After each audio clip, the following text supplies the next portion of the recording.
Again, I'd like to welcome everyone on how an accounting firm can dominate social media. Let's just go ahead and get started.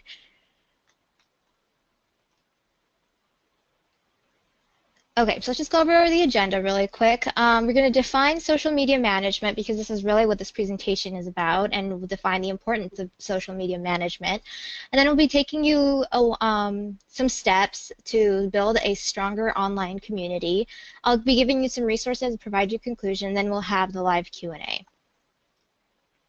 Okay, so what is social media management? Well, first, it's monitoring, contributing to, filtering, measuring, and guiding the social media presence of a brand. It is marketing. It's designed to help firms gain leads and loyal clients by staying engaged and top of mind and providing some helpful resources, and it's really not new. So word of mouth is one of the most powerful marketing strategies for any business, including accounting firms. I mean, you've always had those clients that, recommend you to family members because you've been their CPA or accountant for a very long time or for their, business. So, word of mouth is definitely something that is still around today. So while technology has enabled conversations for a broader audience, social media, for example, it's still considered word-of-mouth marketing. And when you look at social media management in that scope, you'll start to understand why it's important. And actually, let's talk about that right now. So why is social media management important? Well, social media management allows you to reach and engage with a broader audience of potential new clients. So, with traditional word-of-mouth marketing, all you really have access to are the people that you directly engage with your clients, which, are maybe a couple hundred, right? With social media management, social media actually broadens your reach and allows you to reach different types of people. So, for example, 30% of Facebook users are now between the ages of 25 to 34, which is a growing demographic that most businesses covet.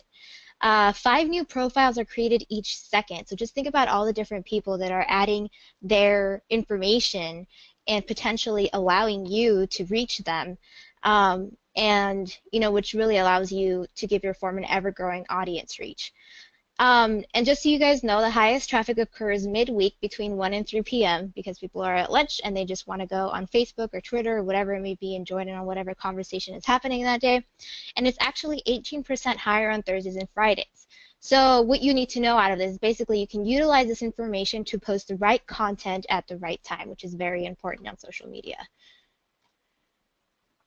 Okay, so management overall, the benefits are it increases awareness and gains referrals through today's form of word-of-mouth marketing. So you can get tagged whenever people ask for referrals. And this happens all the time, especially around tax season. I don't know if you guys were following us on social media, but I actually run our accounts and was able to find a couple of examples when my friends were just asking for CPAs, and there was a lot of conversation happening. So, it does happen.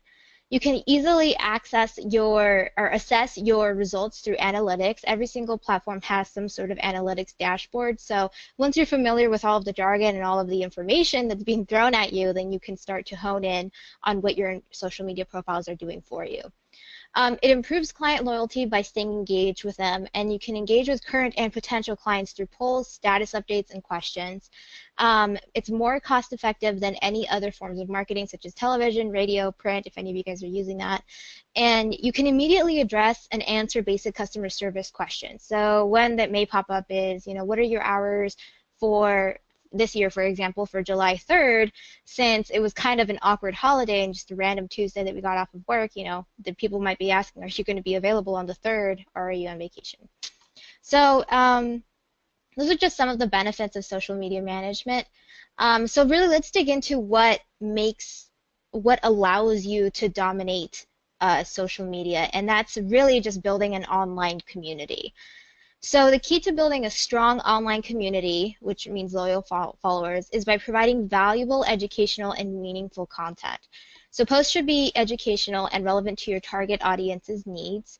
So just think about, tax season is the easiest one to pull the example out of. If, you're warming up to tax season, you can schedule out posts on social media so you don't have to do it then and there because you guys are super busy at that time. And you can schedule out commonly asked questions that you're getting through that season, if any laws change in your state, or if you want to just tweet out some simple tips, or if you just want to remind people what type of documents they would need in order to come into your office and have you help them out, like those are all different things that are very relevant to the time and something that people are going to be interested in. You can promote any specials or events on social media to attract new followers and create excitement around your firm. So we actually have a member that did something really cool. He actually did a webinar just like we're doing now, and he promoted it out on social media. And I think if I remember correctly, the basis of this webinar was just to help small businesses with their taxes and just preparing with their taxes. And it wasn't, I don't remember if it was exactly on during tax season. I don't think it was, but it was very interesting because I've never seen an accounting firm do that before, and a lot of people, you know, signed up for it, and we actually helped them out and promoted it on our page because it was a very interesting idea. So, you know, and if you have any specials during tax season for, you know, obviously promote those. But on the flip side, avoid posting only promotional content, as that can appear spammy. So really what you're trying to do is balance educational and informational posts with promotional content for a well-rounded mix. I would say, you know, for the majority of your posts, like 80% of your posts should just be educational and relevant, and then throw in, like, you know, 20% of the time some whatever promotions or specials you have going on. All right, so the next part of building a strong online community requires engaging your followers to cultivate a relationship with them so that it builds trust and helps you turn them into your new clients. So this is kind of a slow burn. You know, your followers are not going to be your new clients right away because they go on social media to really just kind of take their mind off of their day and distract them, right? But they do spend a lot of time there, so you'll want to be there when they are. Really what this is about is creating a relationship, and by providing information that they're interested in, you kind of let them know that you have something to say that is of value of them. So the next step would be to engage with them when they engage with you. So for example, ask satisfied clients to leave positive reviews on your Facebook page. Facebook does allow for reviews and people do see them. So potential clients can see what it's like to work with you. Again, this goes back to word of mouth. Instead of having, you know, Sally recommend you directly to her brother, then, you know, she can just do that online on Facebook when she's looking at cat videos. Respond to all comments, questions, and private messages in a timely manner. So Facebook actually does something interesting. They will actually tell followers or people on the page how quickly that admin gets to messages.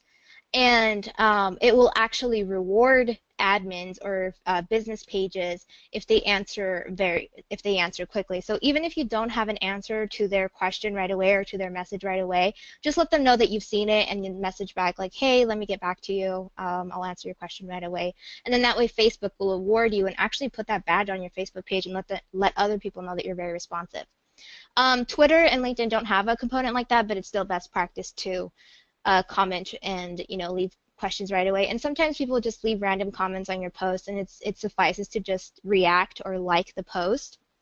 So reaction, if you guys haven't seen it on Facebook, it's all of those different smiley faces that show up, and you press and hold the like button.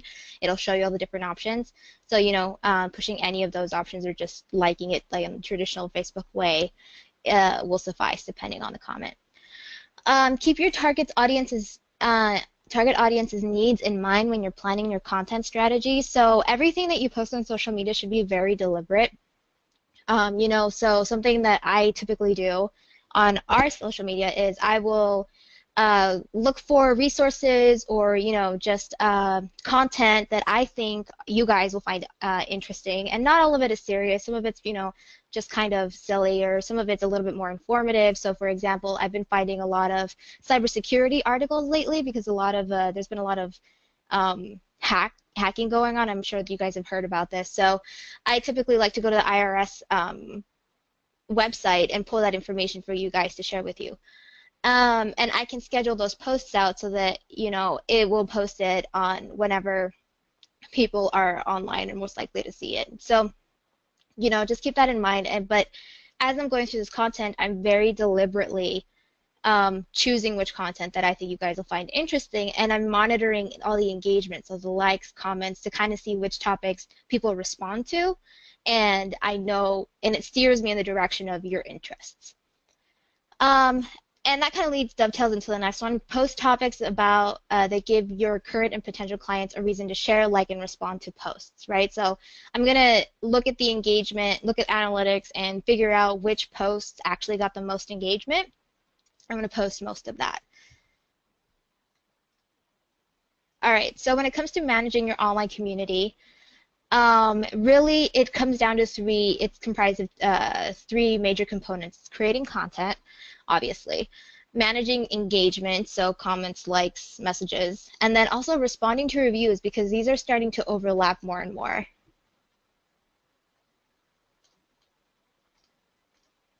Okay, so when creating content, you want to create effective posts to get more interactions. So understand the needs and wants of your target audiences. So let's just go through this mental exercise right now. What are their interests? What do you think people are interested in? If you cater to small businesses or startups, maybe you want to post a very similar post to what this member did. Most startup failure are because of poor cash flow management. There are some ways to avoid this downfall. This person obviously knows that he has, startups and small businesses as part of their follower group, so he's going to post something like that. What are some common questions that you have? I've already gone over this, and this doesn't have to be common questions about your business or hours or anything. It could just be questions that you are noticing you're getting more of at that moment, and it's sometimes it's just nice to either answer it then and there on Facebook, or create a blog post and then share that blog post, and that way you have some added content on your website and you're taking care of social media. What are their needs and their wants? So for example, I there are a lot of people my age in the 20 to 30 range that have a little trouble with taxes. And, life happens. People get married. So what happens after they get married? How does that change? How does what forms do need to be filled out? What kind of, how do your dependents change? A lot of people still need to be walked through that. So, sometimes keeping that in mind as you're putting out content will allow you to brainstorm ideas to answer those questions. And then also, what can your services solve, or what can your services solve a problem, or how can your services solve a problem of theirs? So this is really when it starts getting into the promotional part of your business. So again, you want to keep this at a minimum, but sometimes it does make sense to say, hey, check me out. I can help you with this and this. So for example, this guy, he is talking about invoicing. So he's providing some information, but no doubt he's also telling people to contact him if they need help.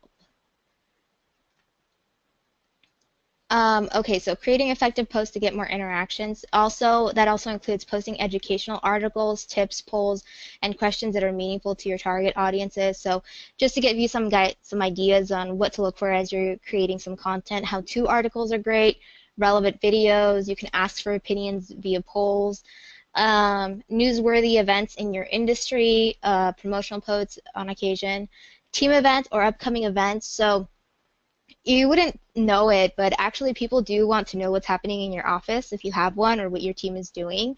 So just kind of letting them know and putting a face to the name and letting them know what's going on in your office, even if it's just birthday celebration. People will want to see that. They want to know who they're doing business with, and they want to see your faces. So it's just a nice way to connect with people online. And then, of course, you can highlight a team member. You can have new fun updates, or you can have fun facts about you or things that you're doing in your community. And then, of course, you want to post and respond to comments frequently. So keep a consistent schedule of how often you post, and of course, reply to any comments or reviews within 24 hours. And that's actually a pretty broad window. You want to get to it as soon as possible. And then encourage clients to visit your social media pages and ask them for your thoughts. So there's a couple of ways you can encourage people to do this. You can either remind them that you have a social media profile in any of your outgoing emails, and just, in your signature include, like or follow us. That's kind of the easiest, most passive way of doing this. You can send out an email specifically to get followers. That's another way you could connect with people.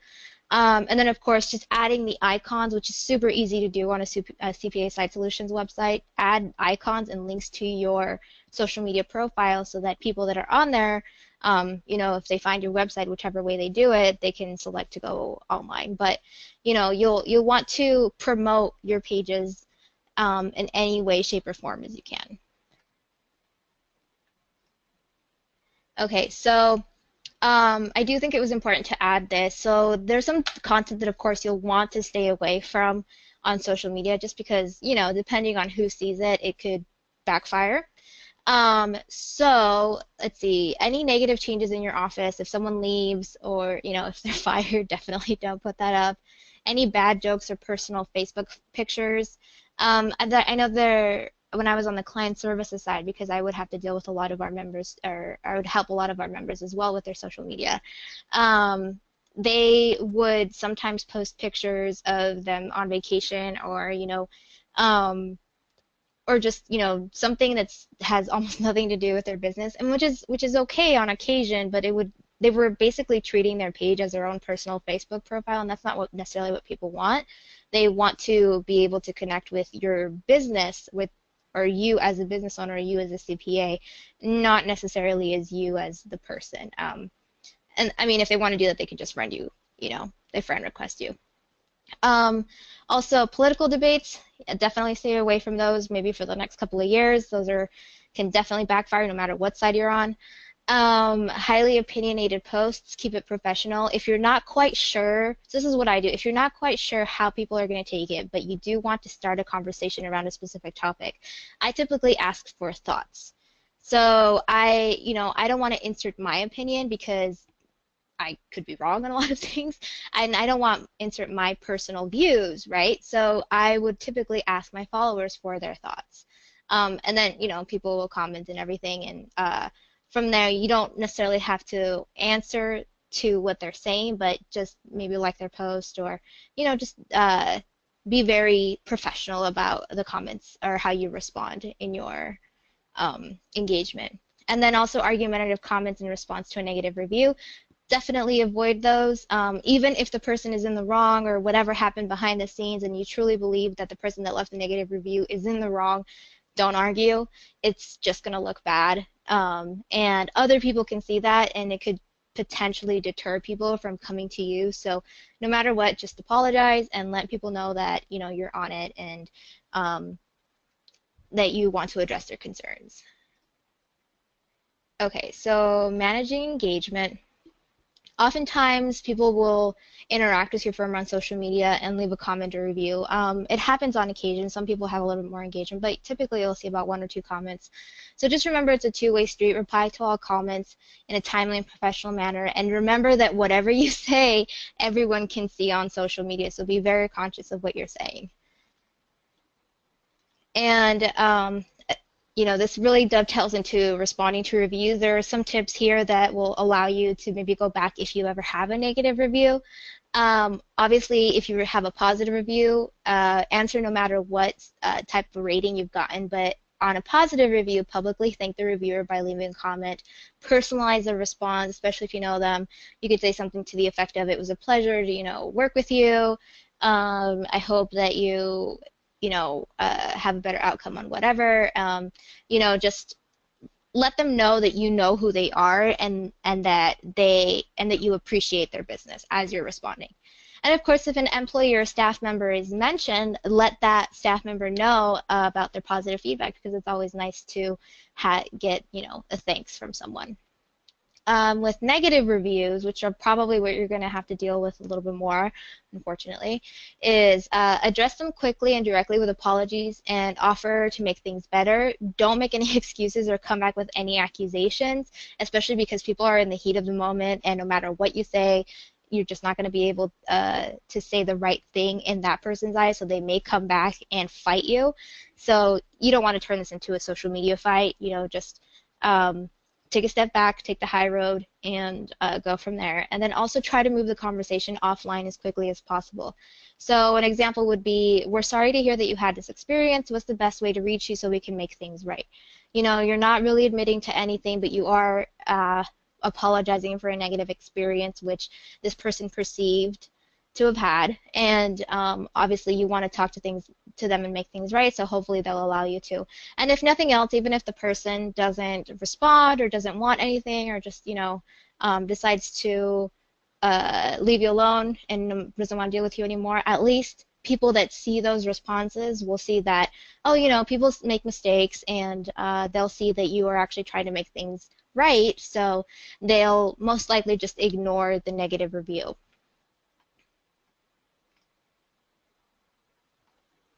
Okay, so I did want to provide you guys with a couple of resources. So these are all blog articles and white papers that I think are very valuable to you, and they're all around the topic of social media. We do have, a, a lot of different articles on all things digital marketing, but these are, some resources that you can start with when it comes to social media.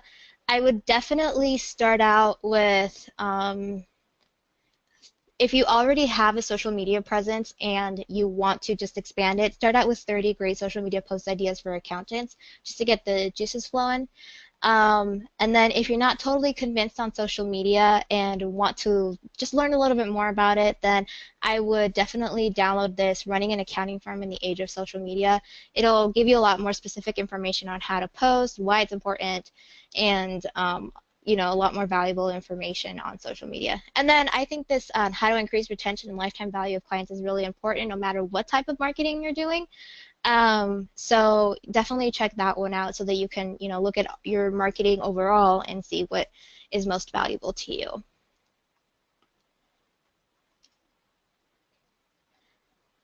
And of course, as always, we're here to help you. So if you have any questions or if you are considering social media or any other type of digital marketing, just reach out to us using the phone number on your screen or through the website and let us know what you're trying to expand on, what you're considering. And an internet marketing advisor would be happy to have that discussion with you and walk you through it. If nothing else, I would definitely ask or recommend that you guys follow us on social media. See what I did there? I'm promoting.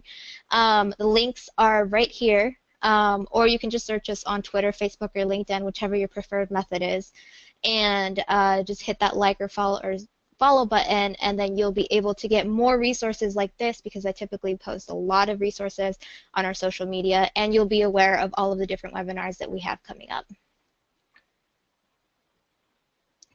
Okay, so we're going to go ahead and get to the live Q&A. You guys have a lot of great questions, so let me just get those up. Okay. So first is, how often should you post things from news sources such as articles you read on Forbes, local newspaper, etc.?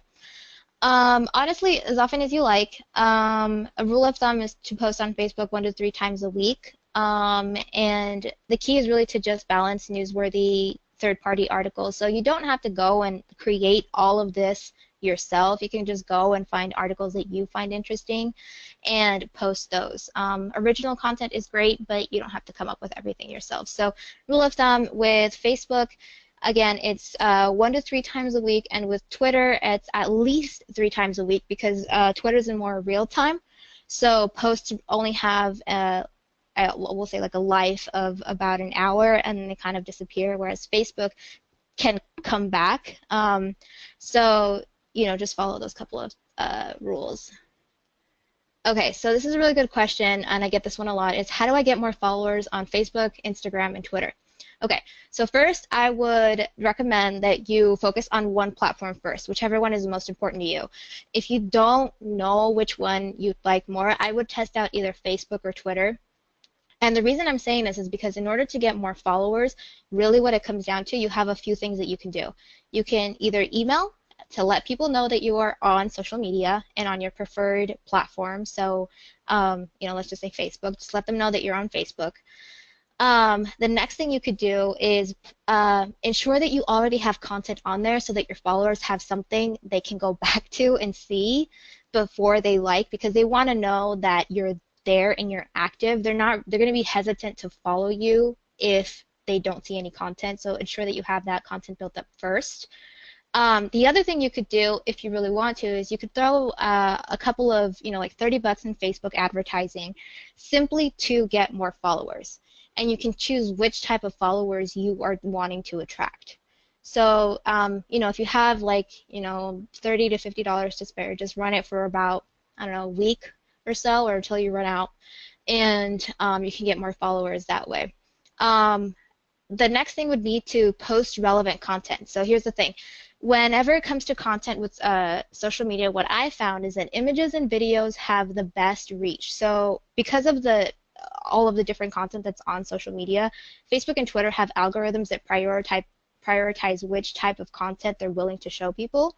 So the downside to that is that even if you have a lot of followers, they may not all see your content because depending on what it is and how relevant it is, Facebook may choose not to show it on their news feed. So what you can do to kind of counter that is prioritize images and prioritize video.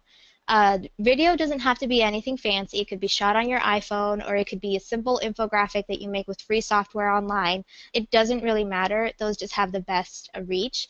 Typically with Facebook, what I found is that if you hit share, like let's say for an example that you find an interesting article on AI CPA, if you hit share, that doesn't have as much reach or doesn't reach as many different people as a post that's a video or a native video, which means that it lives on your own profile or image.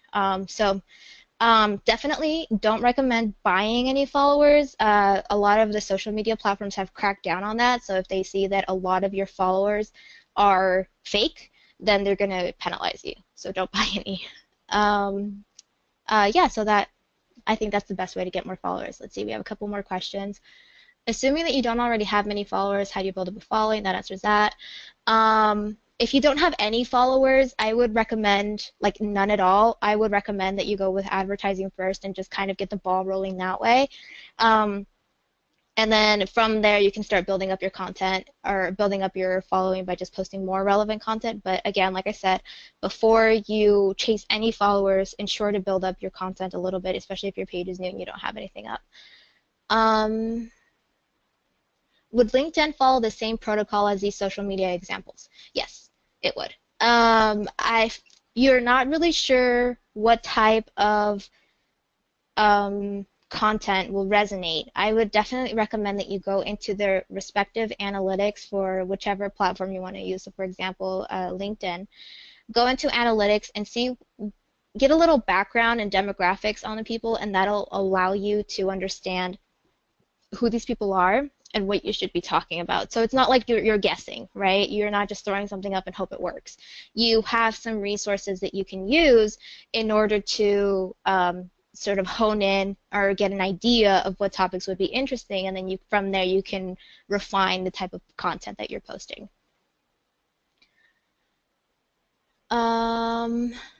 Okay, so building up the content before going live with a new page. Okay, what is good content to build? Okay, so you don't have any followers yet, so you don't really know what types of things they're gonna like, right? I would say in that case, target your ideal follower.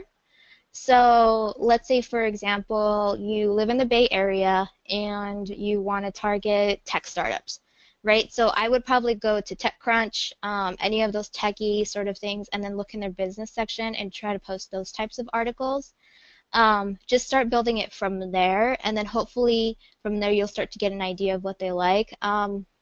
And then if you're a CPA Site Solutions member, we have a lot of resources for like small businesses that you could put up, calculators, that type of thing, and then build that up first. You're not going to have any reach, so you're not going to know what's going to work yet, but then hit live, and then from there, I would suggest that you throw maybe like 20 bucks in advertising just to get a couple of followers to get some traction, and then from there, then you'll have access to analytics and you'll be able to understand what resonates. And just so you guys know, you need at least 30 followers before you can see any analytics on these platforms, because 30 for some reason seems to be the statistically significant number. So just get 30 and then you'll be good. You'll be able to see at least 30 and then you'll be able to see your analytics and see what people like.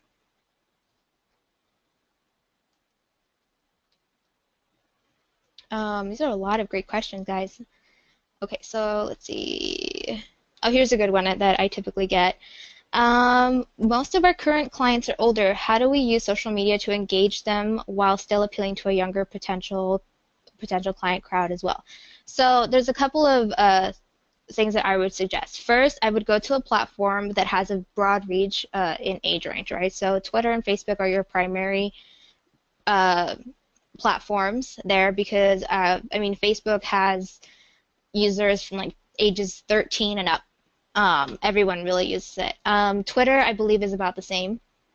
And so once you got have that going, really it'll just depend on the type of content that you post. So if you want to appeal to a younger crowd, then I would just go and find the topics that they're interested in and post about that. So, you know, like I said, the 20 to 30-year-olds, there's probably a lot of marriages happening in that. Not that it exclusively happens to that age range, but there's a lot of people that are getting married within that age range. So I would, you know, talk about that and just things to look out for, you know, tax-wise for marriage. I would also see if you can link any pop culture to any of the topics. I know that this is a really vague way of doing it, but at least it'll probably be trending.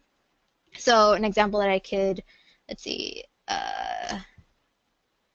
can't think of any examples right now, but if you can make any references to pop culture, that always works. And then for the older followers, you know, if you talk about retirement or estate planning or anything like that, then that's how you can appeal to an older crowd.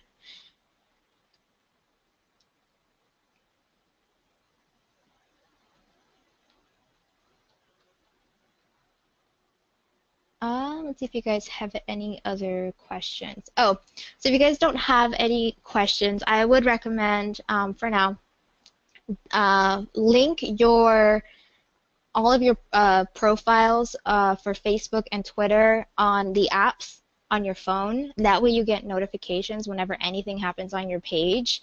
They do have email alerts that you can set up, so I guess you know that could work too, but it's definitely nice when you just get the alerts on your phone and you're on the go and you can just handle it then and there. The Facebook app, if you link the page to whatever Facebook profile you use within the app, you can actually toggle between the two different profiles, and people can't see what you post on your personal Facebook page versus your business one. There's no overlap. So having the two connected, it just means that you can access both at the same time. So through the app, you can actually subscribe to people or to organizations that your followers would be interested in. So, for example, I subscribe to AICPA's Facebook page and Accounting Today and a lot of different other things so that whenever, you know, something pops up in my newsfeed, I'm like, oh, that's interesting. I could just share it then and there. I would also recommend that you set up some sort of scheduling. So unfortunately, this can only be done on a desktop computer, and you have to sit down and focus on this. But at Twitter ads and Facebook both have their own respective scheduling components. So if you just throw up, you know, or schedule 1 to 2 posts a week and just let it run, then your social media profiles are active and you don't have to go in every day and do it yourself. Unfortunately, LinkedIn doesn't have anything like that right now, at least not native to their platform. There's a lot of other free tools that you could use to do it, but it just doesn't look as good. So I would recommend that if you really want to pursue LinkedIn, that's probably something you're going to have to do manually. If you can try out some of the free tools out there, but just see how it works out for you.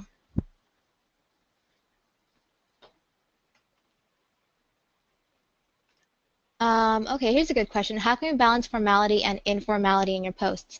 So I ran into kind of the same issue when I was first taking over our corporate pages, and so what I would ended up doing is I would post something very informational with with an excerpt from an article or an educational article that into the post and see how people responded to that. And then once I saw, just kind of gauged from the comments, it's an art, not a science, so you kind of just have to trust your gut on this. And then from there, I started posting more humorous content. So one thing that I do, if you guys follow us on social media, is I do Friday Funnies, and I go and I find cartoons that I think are funny or that are about accounting.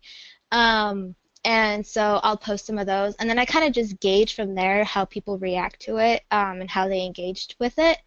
I ended up finding that in our case, people really appreciated the Friday Funny posts, so I ended up posting a lot of those. Um, so really, it really just comes down to testing. Just put up like if you're not really sure what to do, just put up different types of content and see which one tends to get a little bit more engagement. And but I mean by engagement, like I don't mean like it goes viral or anything like that because most likely you're not going to have anything that goes viral. But if you notice that people tend to like a few things more or react a little more or retweets if you're on Twitter, if you get a few more retweets, then you know what type of topics you're getting more engagement on, and you can hone in on those types of things. And then also take a look at the type of voice that you're using. Sometimes, I mean, like I said, it's an art, not a science, so your voice can kind of change, or so just kind of gauge from there. Um,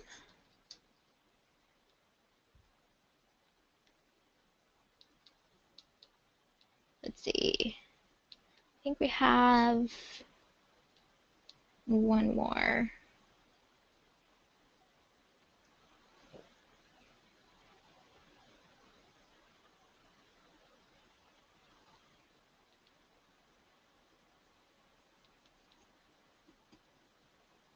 Okay, so here's one that I've gotten I think is really interesting. Which is better, Facebook, Twitter, or a website?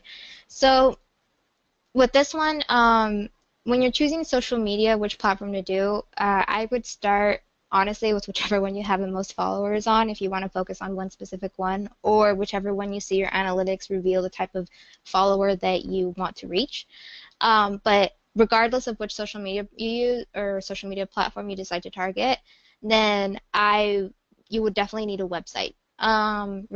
No matter what you choose, because a website is the hub of everything. So if you decide to do SEO, pay-per-click, and if you want to refer clients to any of the free tools that we have available on your CPA Site Solutions website, then you need a page to refer them back to.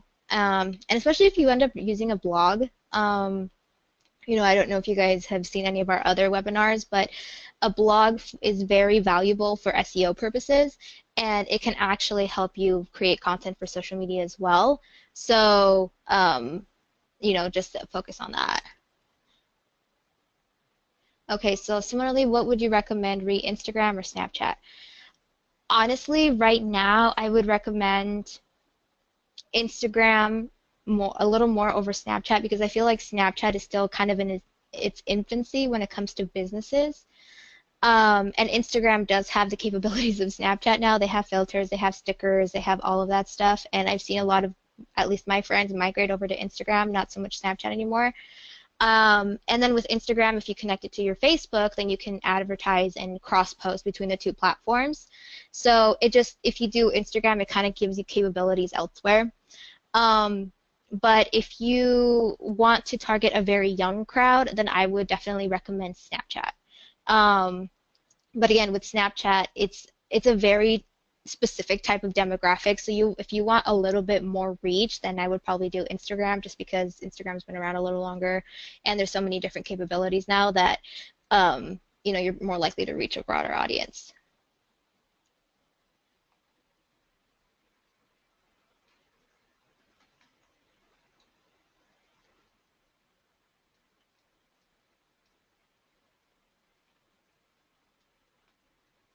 Okay, so I'm getting a question, what is Snapchat? So I will actually show you guys. See if I can get it up on the presentation.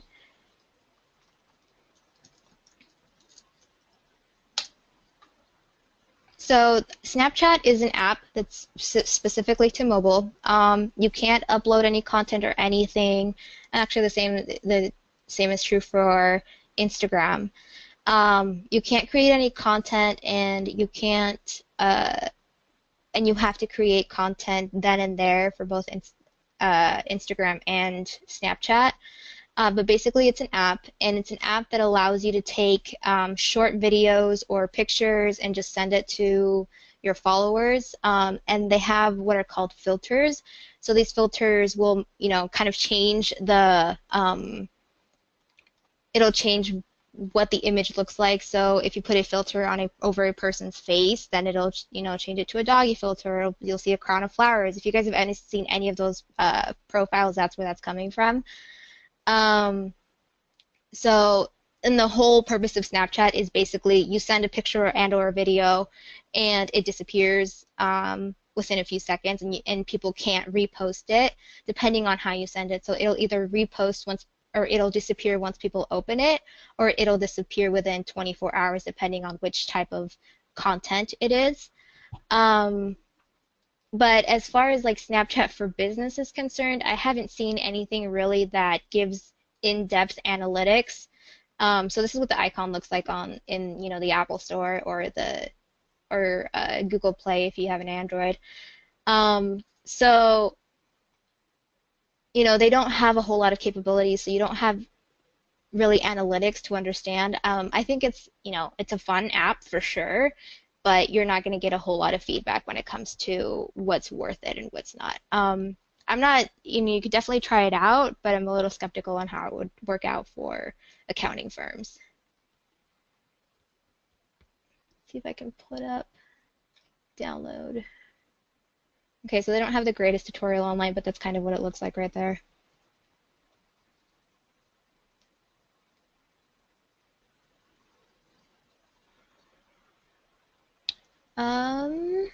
Okay, so I think that's all of the questions.